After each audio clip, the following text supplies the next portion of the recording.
माननीय प्रधानमंत्री नरेंद्र मोदी जी,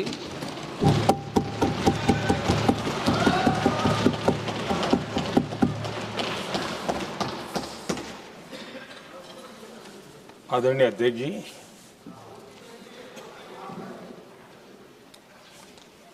इस महत्वपूर्ण विधेयक पर आज सुबह से चर्चा प्रारंभ हुई है।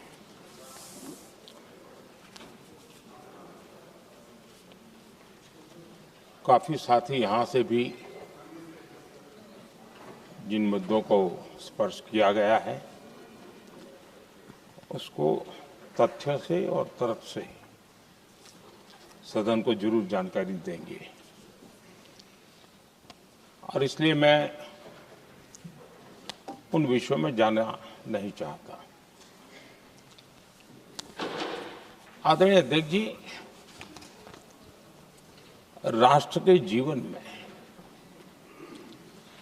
कुछ महत्वपूर्ण पल आते हैं और उस समय की समाज की मनस्थिति और नेतृत्व की क्षमता उस पल को कैप्चर करके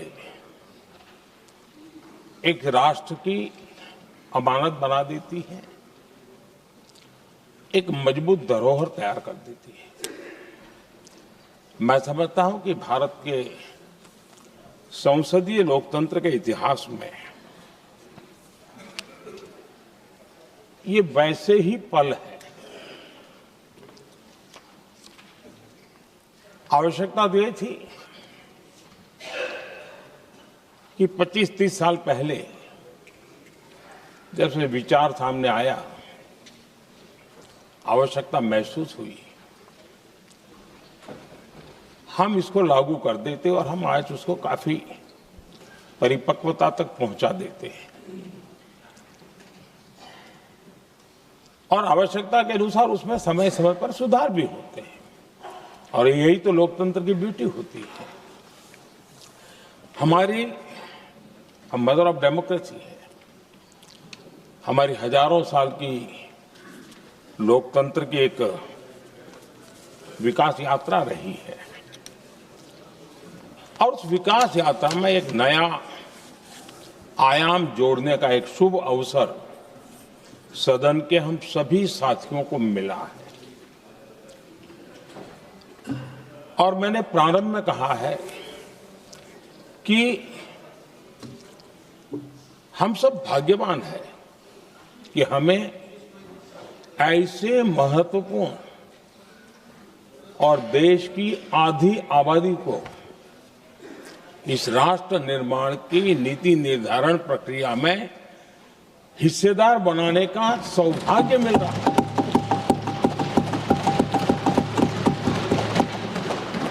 ये हम लोगों के लिए सौभाग्य है और मैं चाहता हूं कि मेरे सभी माननीय सांसद, मैं इधर उधर की आज बात करना नहीं चाहता हूं, हम सभी सांसद इस महत्वपूर्ण अवसर को जाने न दें। हम भारतीय सब मिल करके देश को नई दिशा देने जा रहे हैं। हमारी शासन व्यवस्था को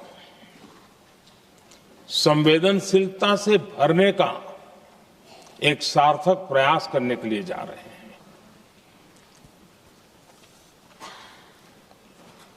और मुझे विश्वास है कि इस मंथन से जो अमृत निकलेगा वो देश की राजनीति की भी उसके रूप स्वरूप को तो तय करने ही करने वाला है, लेकिन ये देश की दिशा और दशा भी तय करने वाला है। इतने महत्वपूर्ण मोड़ पर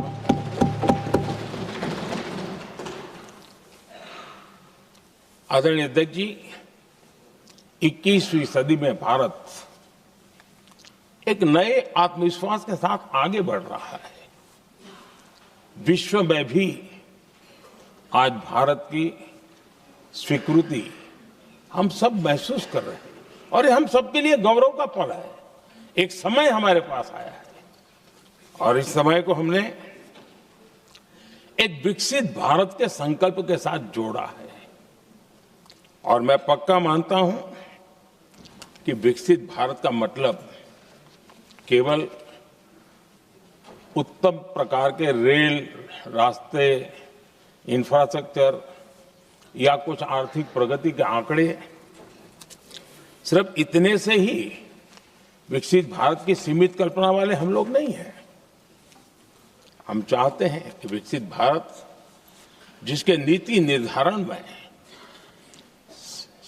साच अर्थ में सबका साथ सबका विकास का मंत्र समाहित हो, देश की 50% जनसंख्या नीति निर्धारण का हिस्सा बने, ये समय की मांग है। हम पहले ही देरी कर चुके हैं, कारण कोई भी होंगे, जिम्मेवार कोई भी होंगे, लेकिन इस सच्चाई को हमें स्वीकार करना होगा कि जब हम अकेले मिलते हैं तब मानते हैं हाँ यार, लेकिन जब सामूहिक रूप से मिलते हैं, मुझे याद है कि जिस इसकी प्रक्रिया चली थी, सभी दलों से मिलना हुआ है, एक दल को छोड़ करके जिन जिन से मिलना हुआ है, हर एक ने सैद्धांतिक विरोध नहीं किया है। बाद में जाकर के जो कुछ भी हुआ होगा, राजनीतिक दिशा पकड़ी जा रही है, लेकिन जो राजनीतिक दिशा में ही सोचते हैं, मैं उनको भी एडवाइज करना चाहूंगा, एक मित्र के रूप में एडवाइज करता हूं और सबको काम आएगी। हमारे देश में जब से विमेन रिजर्वेशन को लेकर के चर्चा हुई है और उसके बाद जब जब चुनाव आया है, हर चुनाव में महिलाओं को मिलने वाले इस अधिकार का जिसने विरोध किया है, जिसने विरोध किया है, देश की महिलाओं ने उन्हें माफ नहीं किया है। उनका हाल बुरे से बुरा किया है। लेकिन ये भी देखिए कि 24 के चुनाव में ऐसा नहीं हुआ। क्यों नहीं हुआ? ये इसलिए नहीं हुआ कि 24 में सबने सहमति इसको पारित किया, तो ये विषय ही नहीं रहा। किसी के पक्ष में पॉलिटिकल फायदा नहीं हुआ, किसी का नुकसान भी नहीं हुआ। सहज रूप से जो मुद्दे थे, उन मुद्दों के आधार पर चुनाव लड़ा, क्योंकि 24 में सब साथ में थे। कुछ लोग यहां हैं, कुछ लोग नहीं है, लेकिन सब साथ में थे। आज भी मैं कहता हूं, अगर हम सब साथ में जाते हैं तो इतिहास गवाह है कि ये किसी एक के राजनीतिक पक्ष में नहीं जाएगा, ये देश के लोकतंत्र के पक्ष में जाएगा, देश के सामूहिक निर्णय शक्ति के पक्ष में जाएगा और हम सब उसके यश के हकदार होंगे।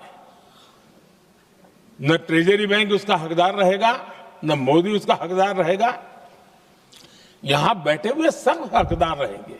और इसलिए जिन लोगों को इसमें राजनीति की बू आ रही है, मैं चाहूंगा कि वो खुद के परिणामों को पिछले 30 साल में देख ले। फायदा उनका भी इसी में रास्ता दिखाता हूं, इसी में फायदा है कि जो नुकसान हो रहा है उसे बच जाओगे। और इसलिए मैं समझता हूं कि इसको राजनीतिक रंग देने की जरूरत नहीं है। आदरणीय अध्यक्ष जी, मुझे याद है तब तो मैं शासकीय व्यवस्था की राजनीति में नहीं था, मैं एक संगठन के कार्यकर्ता के नाते काम करता था। उस समय एक चर्चा सुनने को मिलती थी गलियारों में कि देखिए ये कैसे लोग हैं,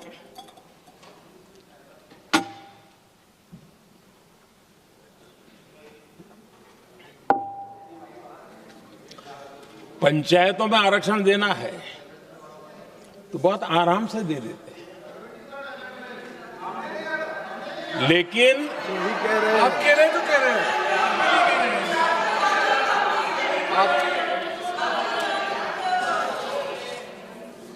पंचायतों में आरक्षण देना है तो आराम से देते हैं, क्योंकि उसमें उनको खुद का पद जाने का डर नहीं लगता है। उसको लगता है हम सुरक्षित यार वहां दे दो। ये उस समय गलियारों में बहुत चर्चा थी कि बोले कभी नहीं करेंगे यहां बैठे हुए। क्यों? क्योंकि उनका कुछ जाएगा। और इसलिए और बगे पंचायत का हो जाता है, 50% तक पहुंच गए। मैं राजनीतिक दृष्टि से और भी एक बात समझाना चाहता हूं साथियों।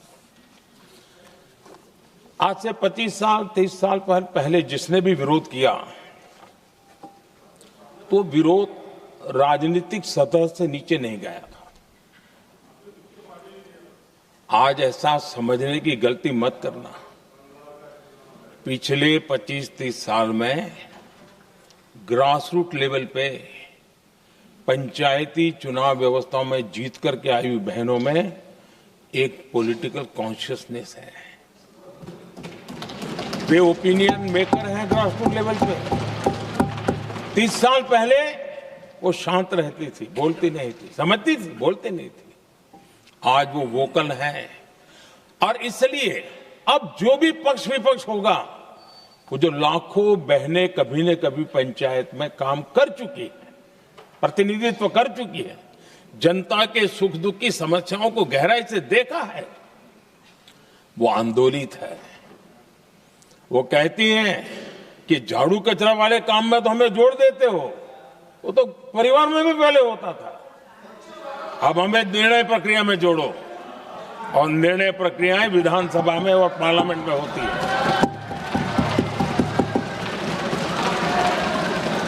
और इसलिए मैं राजनीतिक जीवन में जो लोग प्रगति चाहते, मैं किसी भी सांसद की बात करता हूं, किसी भी एमएलए की बात करता हूं, ये दल वो दल की बात मैं नहीं कर रहा हूं। जो भी राजनीतिक जीवन में सफलतापूर्वक आगे बढ़ना चाहते हैं, उनको ये मान के चलना पड़ेगा कि पिछले 25-30 साल में लाखों बहनें ग्रास रूट लेवल पर लीडर बन चुकी हैं। अब उनके अंदर सिर्फ यहां 33% का नहीं, वहां भी वो आपके फैसलों को प्रभावित करने वाली है। और इसलिए जो आज विरोध करेंगे उसको लंबे समय तक कीमत चुकानी पड़ेगी। लंबे समय तक कीमत चुकानी पड़ेगी। और इसलिए राजनीतिक समझदारी भी इसी में है कि हम ग्रास रूट लेवल पर महिलाओं की जो पॉलिटिकल लीडरशिप खड़ी हुई है, उसको आपने अब कंसीडर करना पड़ेगा। यहां मैंने सुना हमारे मुलायम सिंह जी थे, तब से एक विषय चला रहे हैं, उनके परिवार वाले भी चला रहे हैं। आप देश की बहनों पर भरोसा करो ना, उनकी समझदारी पर भरोसा करो। एक बार 33% बहनों को यहां आने दो, आकर के उनको निर्णय करने दो, किसको देना है, किसको नहीं देना है, इस वर्ग को देना, उस वर्ग को देना, करेंगे वो निर्णय। हम उनके सामर्थ्य पर आशंका क्यों करते भाई? एक बार आने तो दो, उनको आने तो दो। जब आएंगे तो 34 पे और दूसरा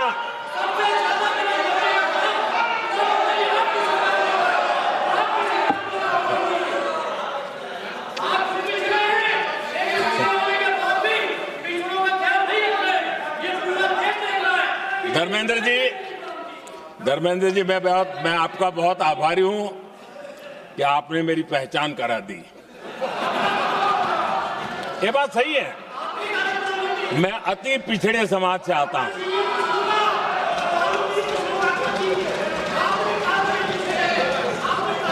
धर्मेंद्र जी, मैं आपका बहुत आभारी हूं। और अखिलेश जी मेरे मित्र हैं तो कभी कभी मदद कर देते हैं।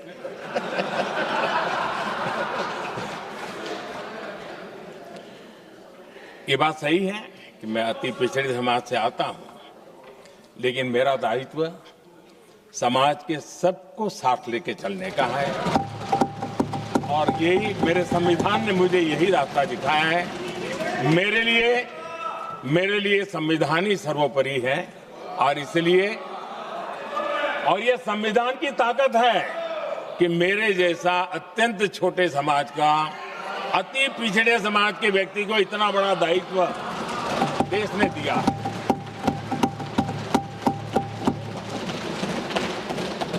और इसलिए मैं तो देशवासियों का ऋणी हूं और मैं तो संविधान निर्माताओं का ऋणी हूं कि जिसके कारण आज मैं यहां हूं। लेकिन आदरणीय अध्यक्ष जी,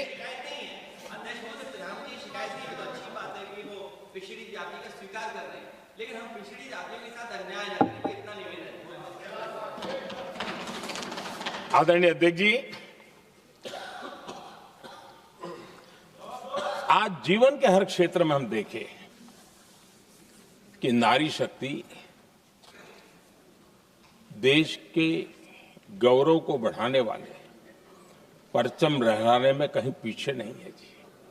हम गर्व कर सकें इस प्रकार से जीवन के अलग अलग क्षेत्रों में आज हमारी माताएं बहनें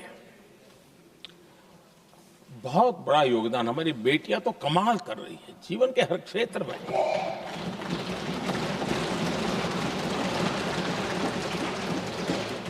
इतना बड़ा सामर्थ्य, उसको हम हिस्सेदारी से रोकने के लिए क्यों इतनी ताकत खपा रहे हैं जी? उनके जुड़ने से सामर्थ्य बढ़ने वाला है। और इसलिए मैं आज अपील करने आया हूं आपके पास कि इसको राजनीति के तराजू से मत तोलिए। ये राष्ट्रहित का निर्णय है।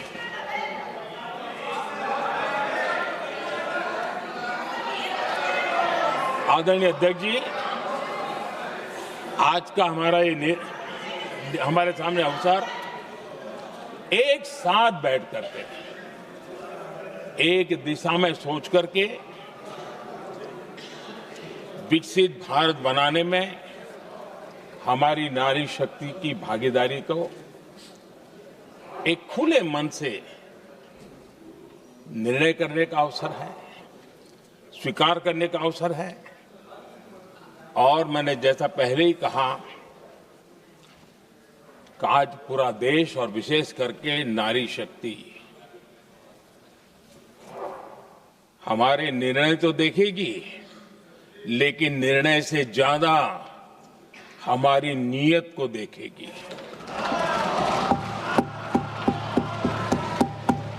और इसलिए हमारी नीयत की खोट देश की नारी शक्ति कभी माफ नहीं करेगी।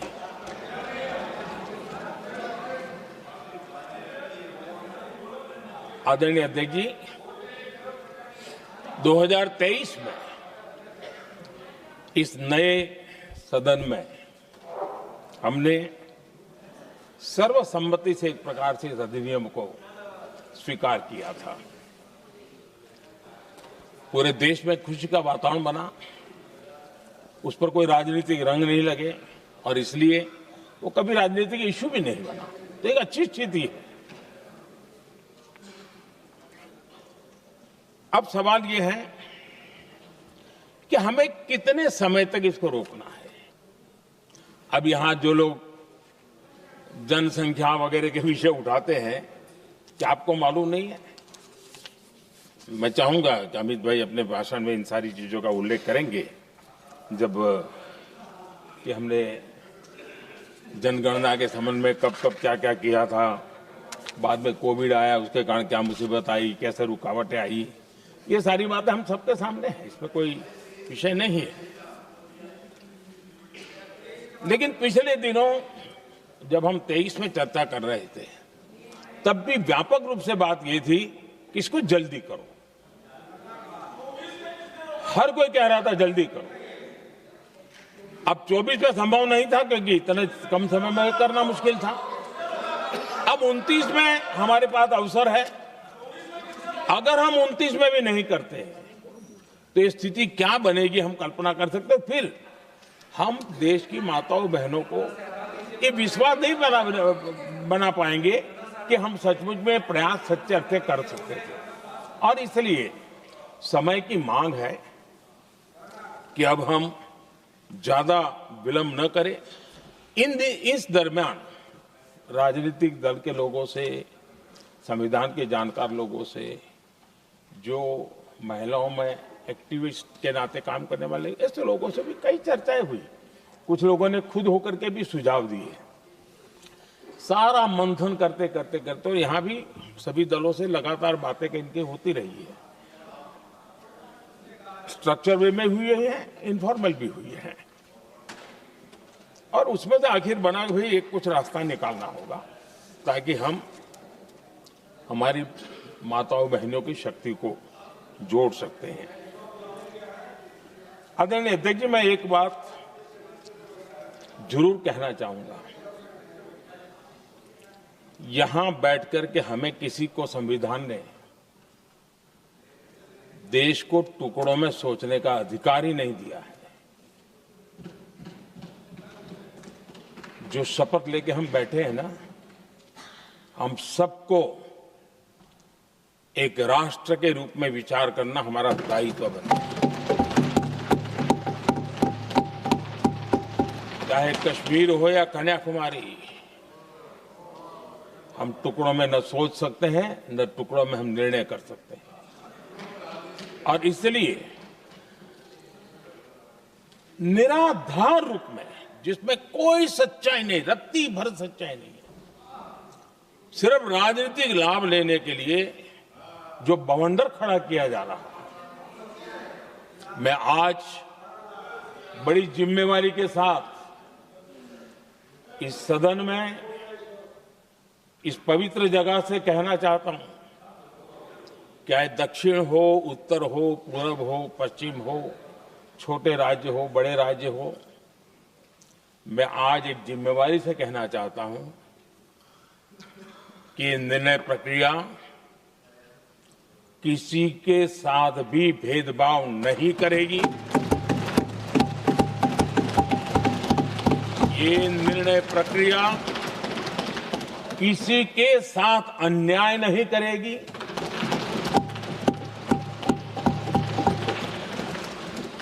भूतकाल में जो सरकारें रही और जिनके कालखंड में जो परिसीमन हुआ और जो अनुपात उस समय से चला आ रहा है, उस अनुपात में भी कोई बदलाव नहीं होगा और वृद्धि भी उसी अनुपात में होगी।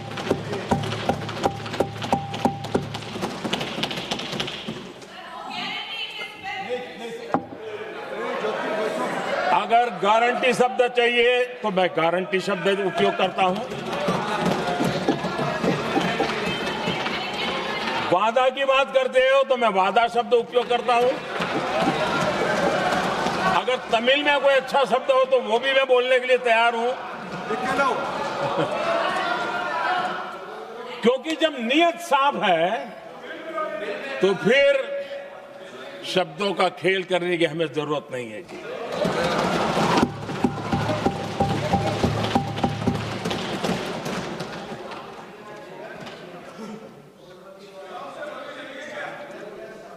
आदरणीय अध्यक्ष जी, मैं आज सदन के सभी साथियों को ये भी कहना चाहता हूं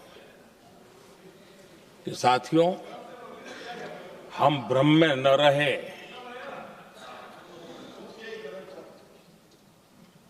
हम उस अहंकार में न रहे। और मैं हम शब्द प्रयोग कर रहा हूं, मैं और तुम की बात नहीं कर रहा हूं। हम इस भ्रम में न रहे कि हम देश की नारी शक्ति को हम कुछ दे रहे हैं। जी नहीं, उसका हक है। और हमने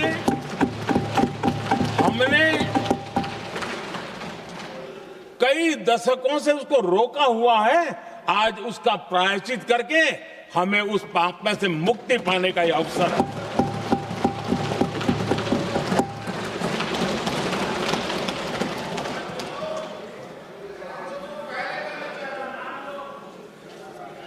हम सब जानते हैं, हर एक ने कैसे चालाकी की है, हर बार चतुराई की। बिल्कुल हम तो इसके पक्ष में ही हैं, लेकिन हम इसके साथ ही है, लेकिन हर बार कोई न कोई टेक्निकल पूछ लगा दी इसको और इसको रोका गया। हर बार ऐसी चीजें लाई गई है। हिम्मत नहीं है कि हम 33% महिलाओं के आरक्षण का विरोध कर पाए, वो तो जमाना चला गया। आपको करना नहीं है, लेकिन कहने की हिम्मत भी नहीं है, और इसलिए टेक्निकल बहानेबाजी, ये करो तो ये, वो करो तो वो, डिगरा करो। अब देश की नारी को नहीं समझा पाओगे। सदन में नंबर का खेल क्या होता है वो तो समय तय करेगा, लेकिन ये पक्का है कि अब इन भांति भांति के बहानेबाजी, भांति भांति टेक्निकल मुद्दों के आधार पर चीजों को उलझा करके 3 दशक तक इसको अड़ंगे डाले हमने, फंसा के रखा। आपने जो अचीव करना था कर लिया, अब छोड़ दो ना भाई। 3 दशक कम पड़ते हैं क्या रोकने में? 3 दशक तक आपने रोका, फिर भी कुछ कर नहीं पाए, तो अब तो करो।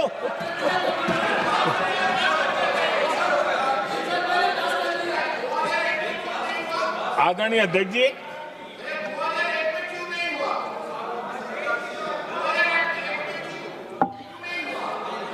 यहां कुछ लोगों को लगता है,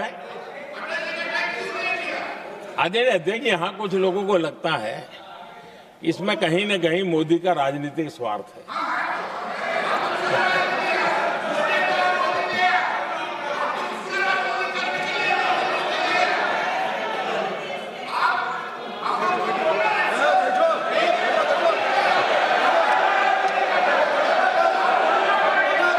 अरे भाई, इनको बोलने दीजिए, वहां पर बेचारे को मुंह पे ताला लगा हुआ है, बहुत बगल में कोई बोलने नहीं देता उसको।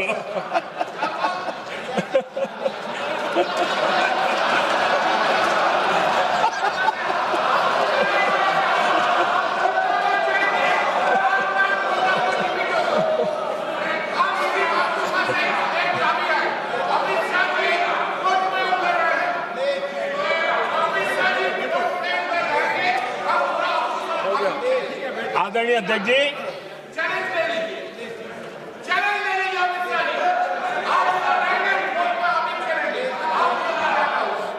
आदरणीय अध्यक्ष जी, देखिए, इसका अगर विरोध करेंगे तो स्वाभाविक है कि राजनीतिक लाभ मुझे होगा, लेकिन साथ चलेंगे तो किसी को भी नहीं होगा, ये लिख के रखो। किसी को नहीं रहेगा, क्योंकि एक फिर अलग पहलू हो जाता है, फिर किसी को फायदा नहीं होता। और इसलिए हमें क्रेडिट नहीं चाहिए। जैसे ये पारित हो जाए, मैं कल एडवर्टाइजमेंट दे करके सबका धन्यवाद करने के लिए तैयार हूं, सबकी फोटो छपवाने के लिए तैयार हूं। क्रेडिट आप ले लो, चलो। क्रेडिट की चिंता है क्या है जी? ले लो ना क्रेडिट। आपको जिसकी फोटो छपवानी है सरकारी खर्चे से हम करवा देंगे।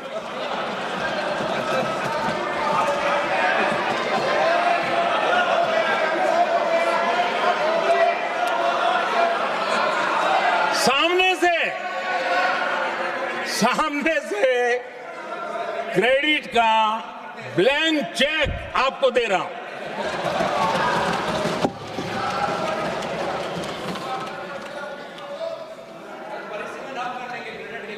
आदरणीय अध्यक्ष जी, हमारी संसदीय लोकतंत्र में महिलाओं की भागीदारी ये सिर्फ आंकड़ों का खेल या एक लोकतांत्रिक व्यवस्था में सुधार इतना सीमित नहीं है। लोकतंत्र की जननी के रूप में, मदर ऑफ डेमोक्रेसी के रूप में ये निर्णय भारत का कमिटमेंट है, ये सांस्कृतिक कमिटमेंट है।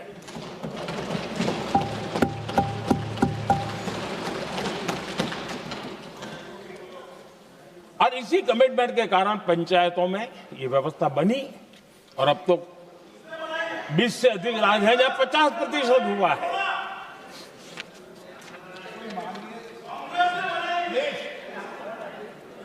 और हमने अनुभव किया है, मुझे लंबे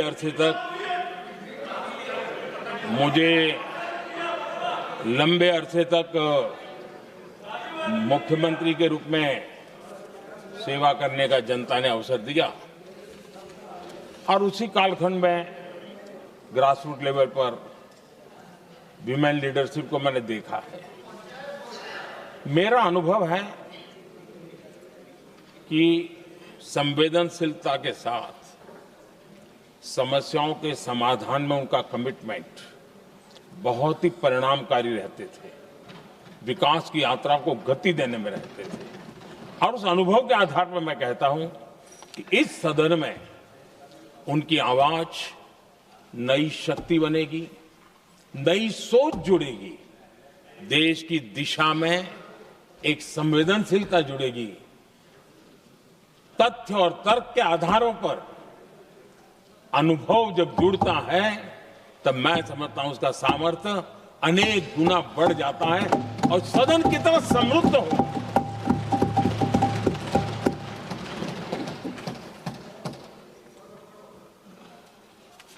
आदरणीय अध्यक्ष जी, हमारे देश में अनुभवी नारी शक्ति की कोई कमी नहीं है, सामर्थ्यवान में कोई कमी नहीं। हम भरोसा करें वे कंट्रीब्यूट करेंगे, बहुत अच्छा कंट्रीब्यूट करेंगे।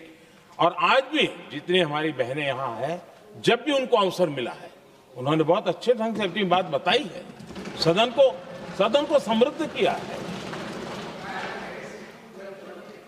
आदरणीय अध्यक्ष जी, आज देश में वर्तमान में देश में 650 से ज्यादा पंचायतें, डिस्ट्रिक्ट पंचायत, करीब 250 महिलाएं उसका नेतृत्व कर रही और केंद्र के कैबिनेट मिनिस्टर से ज्यादा उनके पास जिम्मेवारी और धन और व्यवस्था होती है, काम करती है जी। करीब 6,700 ब्लॉक पंचायतों में 2700 से अधिक ब्लॉक पंचायत ऐसी हैं जिसका नेतृत्व महिलाओं के हाथ में है। आज देश में 900 से अधिक शहरों में अर्बन लोकल बॉडीज की हेड के रूप में मेयर्स हो या स्टैंडिंग कमेटी का काम देखने वाली बहनें हैं, उनकी ताकत है। और मैं मानता हूं कि आज देश जो प्रगति कर रहा है उस प्रगति में इनका भी महत्वपूर्ण योगदान है। उस ऋण को हमें स्वीकार करने का ये अवसर है। और जब ये अनुभव सदन के साथ जुड़ेगा तब वो अनेक गुना ताकत बढ़ा देगा। आदरणीय अध्यक्ष जी, एक लंबी प्रतीक्षा एंड एक प्रकार से हम सबके लिए सवालिया निशान पैदा हो, ऐसी परिस्थिति हम ही लोगों ने पैदा की है।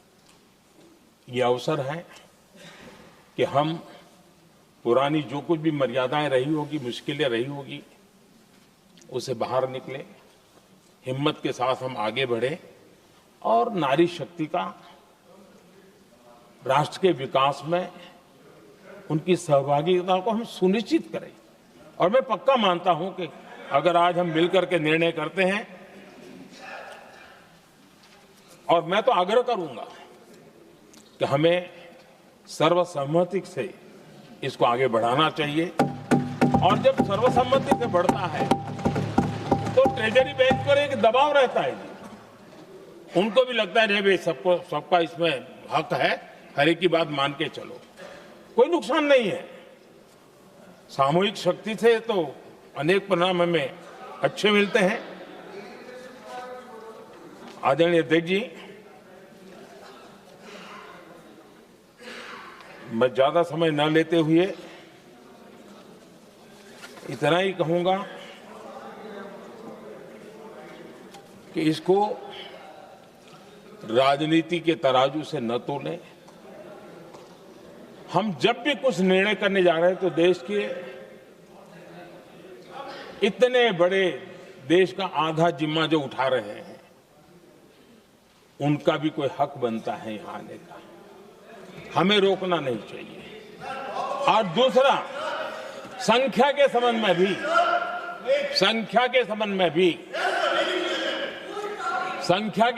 भी एक मत पहले से बनता आया था, चर्चा थी कि साहब ये जो है इनका कम मत करो, अधिक कर दो तो जल्दी हो जाएगा।